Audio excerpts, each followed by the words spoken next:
in the wing, but we're joined now by Dan Reisner, artist, sculptor, and explorer. I appreciate you being in the studio with us here. I pulled those description words from your website, actually. I want to hear more about you in a moment, but first of all, on the topic of George Floyd, on the second anniversary, you appear to take a quick affinity to this issue, to Floyd's story here, the tragedy around it here. Can you describe your motivation for creating the incredible work you did of George Floyd? Yeah, well, it just happened in the most,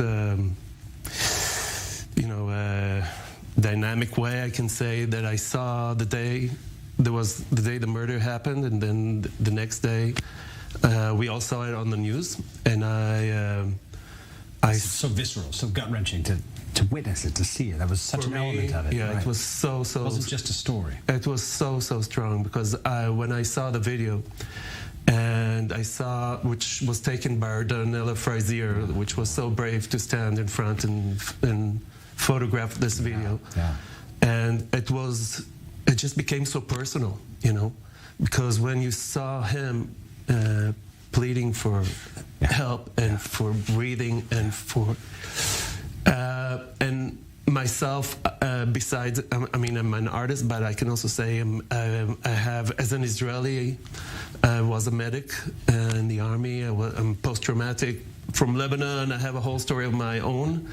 And then seeing someone that is in this kind of situation and not being able, and to see this kind of helplessness and just a terrible situation. And it just burst from me.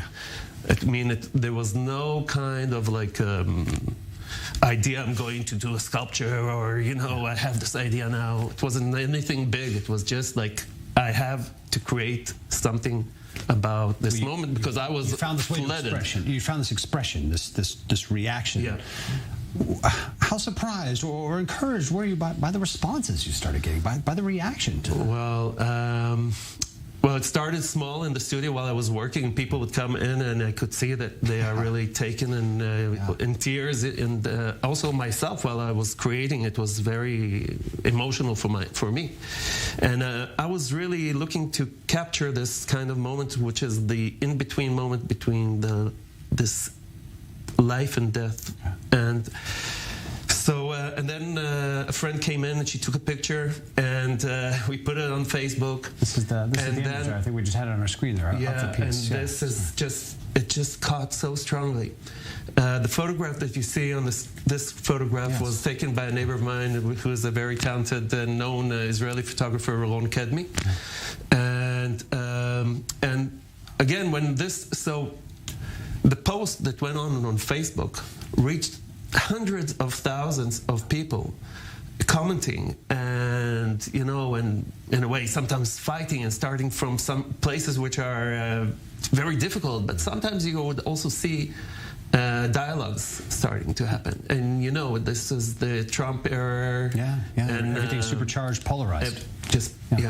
And also we need to take in consideration that this was this drama, in a way, about not being able to breathe, started a much deeper worldwide trauma of people not being able to breathe through Corona, through, and all the things we went through in these 2 years.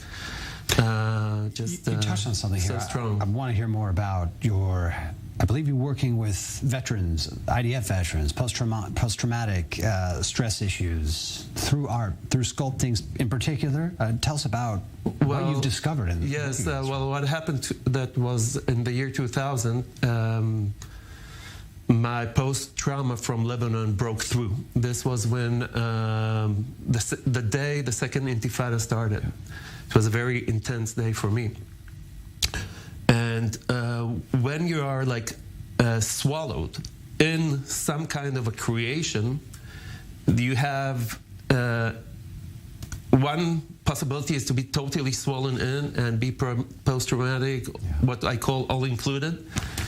But my option was to search for the way, how can you pull yourself out for such a story? And is it possible? And through creativity and through creation, and as I said, you're swallowed into a creation, so immediately I've already thought, wow, this is also, it's very interesting, because when you start to learn, so slowly a method developed.